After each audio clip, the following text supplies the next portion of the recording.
কি গো দেখলাম সকাল সকাল তুমি রেডি সেডি হয়ে পড়ে কোথায় গেলে? কোথায় গেছিলে? জ্যোতিষীর কাছে। জ্যোতিষীর কাছে গেছিলে? কার জন্য? তোমার জন্য। ও কি করলে গিয়ে? তোমার সব কুষ্ঠ উদ্ধার করে নিয়ে আসলাম। জ্যোতিষী কি বলছে? বললো তুমি নাকি খুব ভালো ছেলে।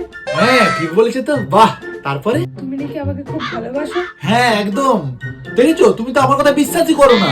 আমাকে ছেড়ে রেখে তুমি কখনো কোথাও যাবে না। হ্যাঁ, কোথাকার জ্যোতিষী এটা? তোমার মনে নাকি কোনো প্যাচগোজ নেই। একদম ঠিক কথা বলেছে। কত টাকা নিয়েছে গো? খুব পরিষ্কার তোমার মন। হ্যাঁ, কত টাকা নিয়েছে? আর মেয়েদেরকে নিয়ে খুব চুকচুকানি আছে। হ্যাঁ, হ্যাঁ, কি মেয়েদের নিয়ে চুকচুকা নিয়েছে? আমি তো শুনে আসলাম। না না, কোথায় গেছিলে তুমি? কি না না না না, কোথায় গেছিল না গেছিল কোন ভুলভাল লোকের কাছে? হাট, আমি তো শুনে আসলাম এগুলো। কোনটা ঠিক বলেনি, সব আন্দাজে ঢিল মেরেছে। হাট। তাহলে এগুলো ঠিক বললে এগুলো ভুল বলবে? আরে এসব তুক্কা মেরেছেন উনি। তুমি চকলেট বয়। আমি চকলেট বয়? আমি ঢ্যাম না বয়। এই তো বলছি উনি নাকি ভালো।